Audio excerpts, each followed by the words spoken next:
Nichée dans le sud de la République démocratique du Congo, l'ancienne province du Katanga présente une histoire d'immenses contrastes.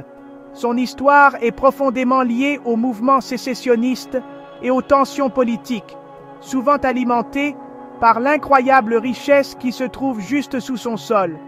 Géographiquement, ce vaste territoire est une puissance, une merveille géologique qui détient la clé de l'avenir technologique mondial. C'est une terre bénie par la nature, avec des gisements de minéraux indispensables à la vie moderne. Pourtant, cette bénédiction a souvent été perçue comme une malédiction par les personnes qui y vivent, créant un paradoxe profond et persistant qui continue de définir l'identité de la région et sa relation tumultueuse avec le reste du monde. La richesse minérale du Katanga est stupéfiante, le positionnant comme un pôle critique dans la chaîne d'approvisionnement mondiale. La région est responsable de la production d'environ 70% du cobalt mondial et d'un important 10% de son cuivre. Ce ne sont pas de simples métaux, ils sont le moteur de la transition énergétique verte et de l'ère numérique. Le cobalt est un composant essentiel des batteries lithium-ion qui alimentent tout, de nos smartphones et ordinateurs portables aux véhicules électriques qui promettent un avenir plus propre. Cette immense importance stratégique place le Katanga au centre d'une course mondiale aux ressources, où les puissances internationales et les sociétés multinationales se disputent une part de son sol inestimable. Malgré cette extraordinaire dotation naturelle, la réalité sur le terrain pour le peuple congolais est celle d'une pauvreté profonde et durable. C'est le grand paradoxe du Katanga, une terre qui alimente l'innovation mondiale et la croissance économique, reste l'un des endroits les plus pauvres de la planète. Les immenses profits générés par l'extraction du cuivre et du cobalt ne profitent que très rarement aux communautés locales. Au lieu de cela, la richesse est détournée au profit des entreprises étrangères et d'une petite élite locale, tandis que la majorité de la population n'a pas accès aux services de base comme l'eau potable, les soins de santé et l'éducation. La déconnexion entre les richesses souterraines et la pauvreté en surface est une source de frustration et de ressentiment profond parmi la population. Cette disparité économique a favorisé un climat généralisé de méfiance sociale et d'instabilité. Le peuple katangis a été témoin de générations d'exploitation, ce qui a conduit à une profonde méfiance envers le gouvernement national de Kinshasa et les entités étrangères opérant sur leur territoire. Ils voient les ressources être extraites quotidiennement, mais n'en tirent aucun bénéfice, ce qui renforce la conviction qu'ils sont victimes d'un pillage systématique. Ce sentiment a été clairement exprimé dans les réactions en ligne aux récents événements géologiques, où beaucoup ont exprimé la crainte que toute nouvelle découverte ne conduise qu'à plus de conflits et de pillages étrangers, plutôt qu'à la paix et à la prospérité pour le peuple congolais. Si vous souhaitez soutenir ce type de contenu et rester informé sur les enjeux du Katanga et de la RDC, abonnez-vous à la chaîne et likez la vidéo. Cela nous aide énormément à faire connaître ces histoires importantes. Merci. L'expansion incessante de l'exploitation minière à l'échelle industrielle au Katanga a eu un coût humain dévastateur, marqué par des violations généralisées et systématiques des droits. À mesure que la demande internationale de cuivre et de cobalt monte en flèche, la pression pour acquérir plus de terres pour les concessions minières augmente également. Cette expansion se produit souvent sans procédure régulière, ni juste compensation pour les communautés locales qui vivent sur ces terres depuis des générations. Un rapport accablant d'Amnesty International datant de 2023 a mis en lumière ces abus, documentant un modèle brutal d'expulsion forcée, où des villages entiers sont violemment déplacés pour faire place aux mines. Le rapport a détaillé des récits horribles de maisons incendiées et de résidents soumis à des passages à tabac et à des violences sexuelles, dressant un tableau sombre de la cupidité des entreprises, l'emportant sur les droits humains fondamentaux. Agnès Calamard, la secrétaire générale d'Amnesty International, a exprimé avec force cette injustice, déclarant que les droits du peuple congolais continuent d'être sacrifiés tandis que la richesse qui les entoure est pillée. Cette déclaration résume la profonde crise morale au cœur de la transition vers l'énergie propre. Les batteries qui alimentent un monde soi-disant plus vert sont produites au détriment de la dignité humaine en RDC. La poursuite de technologies durables dans les pays du Nord est directement liée à des pratiques non durables et abusives dans les pays du Sud. Cette réalité crée un récit troublant où le peuple congolais est contraint de supporter le véritable fardeau d'un changement mondial dont il ne tire que peu ou pas de bénéfices. La situation est encore exacerbée par des décennies de conflits et un environnement sécuritaire fragile. La lutte pour le contrôle des vastes ressources minérales de la région a historiquement alimenté la violence entre l'État et diverses factions rebelles. Les immenses profits tirés de l'exploitation minière incitent fortement les groupes armés à maintenir leur présence, perpétuant un cycle d'instabilité qui rend presque impossible le développement des communautés. Cet état d'insécurité constant met non seulement des vies en danger, mais sape également tout effort visant à établir l'état de droit, permettant à l'impunité pour les auteurs de violations des droits de l'homme de prospérer. La présence d'acteurs armés, étatiques et non étatiques, crée un climat de peur où les civils sont pris entre deux feux dans les guerres de ressources. L'effondrement spectaculaire d'une montagne dans la région du Katanga en novembre 2024 a servi de symbole frappant et terrifiant de la fragilité de la région.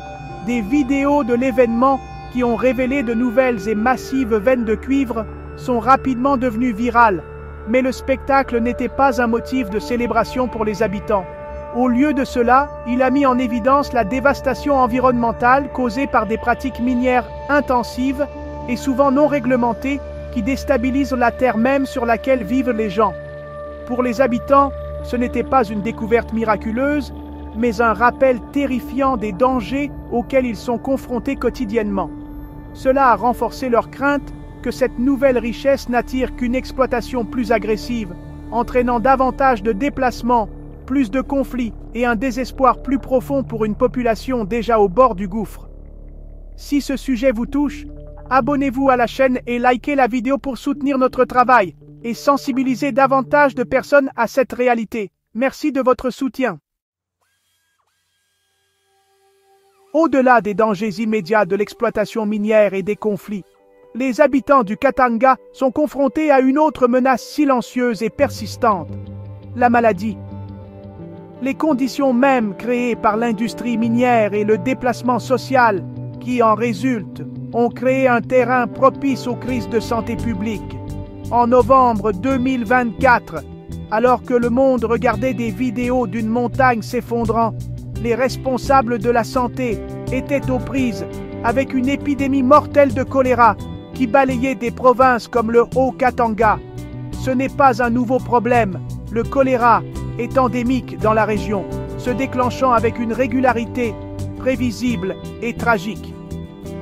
La maladie qui se propage par l'eau contaminée prospère dans les communautés où les infrastructures de base sont inexistantes. Les causes profondes de ces épidémies récurrentes sont directement liées au paysage socio-économique de la région. L'immense pression des activités minières entraîne des mouvements de population à grande échelle, car les gens sont déplacés de leur foyer ou migrent à la recherche de travail dans les villes minières. Ces installations informelles surgissent souvent rapidement, sans aucune planification en matière d'assainissement ou d'accès à l'eau potable. Les familles sont contraintes de dépendre de rivières et de puits non protégés, qui sont fréquemment contaminés par des déchets humains. Cet échec systémique à fournir le service public le plus élémentaire crée un cercle vicieux où les communautés sont perpétuellement vulnérables aux maladies d'origine hydrique comme le choléra, transformant une maladie évitable en une catastrophe récurrente. En réponse à cette crise sanitaire persistante, des organisations locales et internationales s'efforcent de mettre en œuvre des interventions ciblées. Un effort notable est le programme CATI, qui signifie Case Area Targeted Interventions, intervention ciblée par zone de cas. Soutenue par l'UNICEF, cette stratégie a été mise en œuvre tout au long de 2023 et 2024 pour freiner la propagation du choléra. L'approche se concentre sur une réponse rapide. Dès qu'un cas de choléra est confirmé, des équipes sont déployées au domicile de la victime et dans la zone environnante. Elles désinfectent les habitations, distribuent des kits d'hygiène essentiels contenant du savon et des pastilles de purification d'eau et éduquent la communauté sur les pratiques d'hygiène sûres afin de briser la chaîne de transmission avant qu'elle ne dégénère en épidémie généralisée. Malgré des résultats prometteurs dans la réduction de la transmission, le programme CATI et des efforts similaires sont confrontés à d'énormes défis. Les obstacles logistiques pour atteindre les communautés éloignées dans une région où les infrastructures routières sont médiocres sont immenses. Les contraintes financières limitent souvent l'ampleur et la durée de ces interventions, laissant de nombreuses zones vulnérables sans couverture. En outre, l'insécurité persistante dans certaines parties du Katanga peut rendre dangereux pour les travailleurs de la santé d'accéder aux communautés qui ont le plus besoin de leur aide. Ces obstacles soulignent le fait qu'une solution durable à la crise du choléra ne peut être obtenue par des réponses sanitaires d'urgence seules. Elle nécessite un investissement fondamental dans les infrastructures d'eau et d'assainissement pour tous. Si vous souhaitez soutenir la diffusion de ces informations et encourager la sensibilisation, abonnez-vous à la chaîne et likez cette vidéo. Cela aide vraiment à faire passer le message plus loin. Merci. En ce qui concerne juillet 2025 et au-delà, la voie à suivre pour le peuple du Katanga est semée d'immenses défis, mais elle n'est pas entièrement dépourvue d'espoir. Le problème fondamental reste le décalage flagrant entre la richesse minérale de la région et le bien-être de sa population. Pour que des progrès significatifs aient lieu, il doit y avoir un changement fondamental dans la façon dont cette richesse est gérée et distribuée. Cela nécessite un effort concerté pour faire respecter la transparence et la responsabilité dans le secteur minier, en veillant à ce que les contrats soient équitables et qu'une part significative des revenus soit réinvestie directement dans les communautés locales. Cela exige un gouvernement qui privilégie ses citoyens plutôt que les profits des entreprises et les intérêts étrangers. Les partenaires internationaux et les consommateurs ont également un rôle essentiel à jouer pour favoriser ce changement. La demande mondiale de cobalt et de cuivre crée un puissant levier qui peut être utilisé pour promouvoir des pratiques éthiques. Les entreprises des secteurs de la technologie et de l'automobile doivent être tenues responsables de leur chaîne d'approvisionnement, en veillant à ce qu'elles ne soient pas complices des violations des droits de l'homme et de la dégradation de l'environnement qui afflige le Katanga.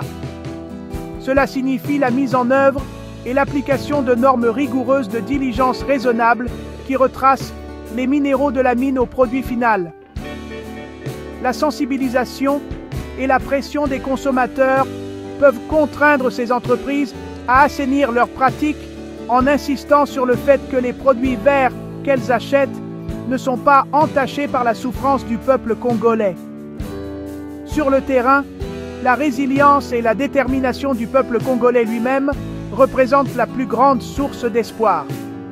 Les organisations de la société civile locale travaillent sans relâche pour documenter les abus, défendre les droits des communautés déplacées et exiger une place à la table des négociations sur la terre et les ressources.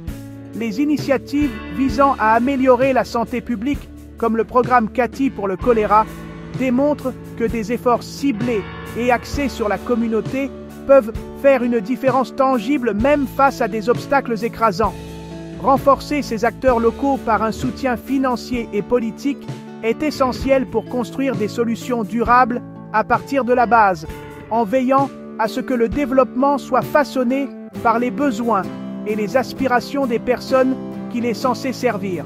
En fin de compte, l'avenir du Katanga dépend de la possibilité de transformer sa malédiction minérale en une bénédiction. Le rêve est celui d'une région où l'extraction des ressources alimente le développement durable et non les conflits et la pauvreté. C'est une vision où la richesse de la terre est utilisée pour construire des écoles, des hôpitaux et des systèmes d'eau potable, où les droits de chaque individu sont protégés, et où les enfants peuvent envisager un avenir d'opportunité plutôt que d'exploitation. La réalisation de cette vision exigera un effort monumental de la part de toutes les parties prenantes. locales, nationales et internationales. La route est longue et difficile, mais pour le peuple du Katanga, la lutte pour une vie digne et prospère continue. Si vous souhaitez soutenir la diffusion de ces histoires et encourager le changement, abonnez-vous à notre chaîne et likez cette vidéo. Votre soutien compte pour donner de la visibilité à ces enjeux cruciaux. Merci.